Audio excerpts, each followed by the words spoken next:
My name is Michelle, and today we are going to work on steps 2 and 3 of the Brownie bug badge.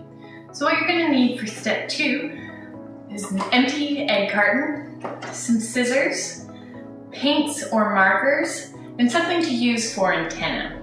Pipe cleaners work really well. Unfortunately, I didn't have any, but I was able to find kind of a thin, flexible stick that I'll be able to use in place of it. So what we're going to do is cut your egg carton so that you have just half of it, so you have that one line. Alright, so now I've got my caterpillar body. And we're going to go ahead and put those antennae in. I'm going to break my piece into smaller ones. The styrofoam might be a little bit hard to get things to go through, so just grab something a little more rigid. For me, that happens to be a paintbrush, so you can make those holes and then easily put in your antenna.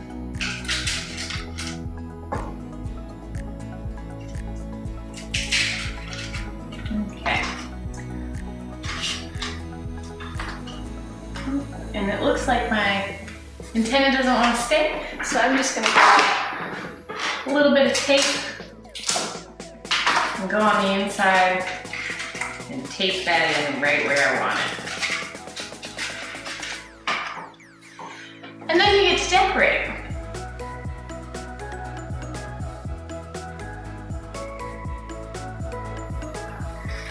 And there you have it, cute little caterpillar. So once you finish that, you want to set it aside to dry. And then you're going to need to gather a few more supplies.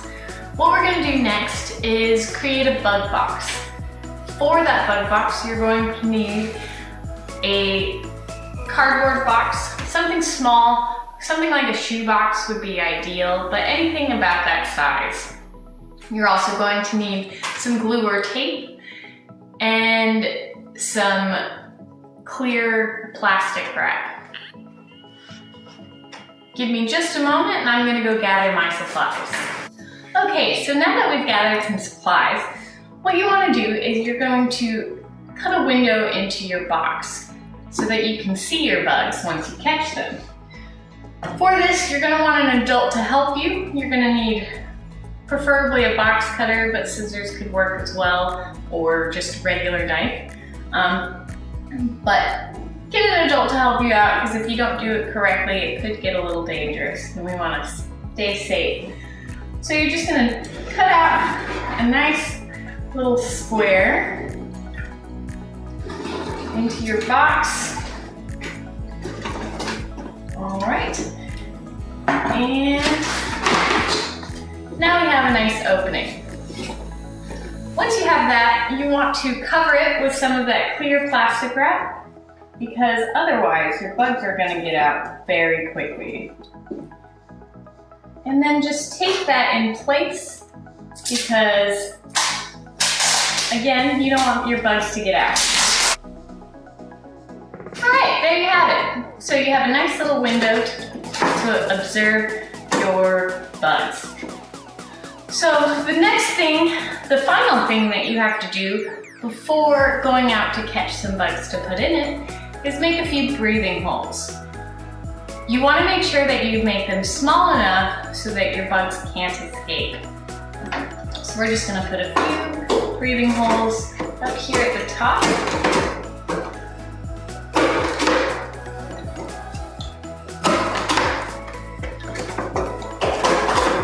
Alright, now we're ready to go outside. So now that we're outside, we can work on finding some bugs.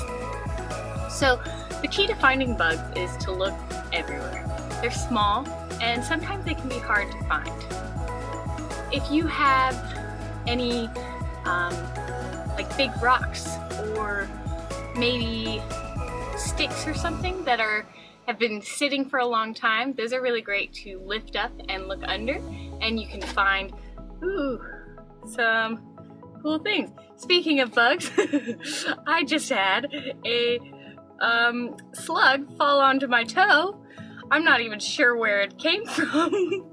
but let's see if I can pick it up so you can see it on the camera. Ooh, it's just a slimy little guy. Come on.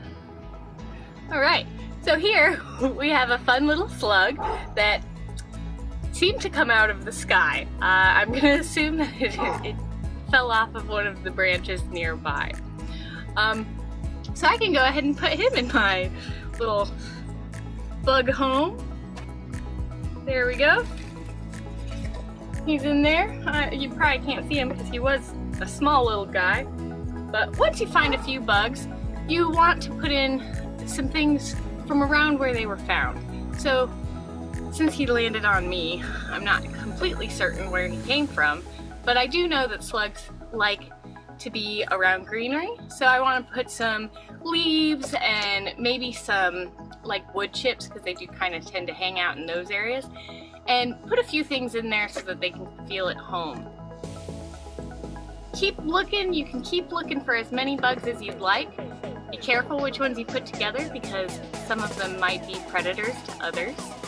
And just observe them for a little while. Don't keep them more than an hour, because you don't want to scare them too much or harm them. So keep them for under an hour, observe them, and once you're done, just take them back to where you found them and put them back into the wilderness. Thanks for joining us, and we'll be back soon for steps 4 and 5. Have a great day!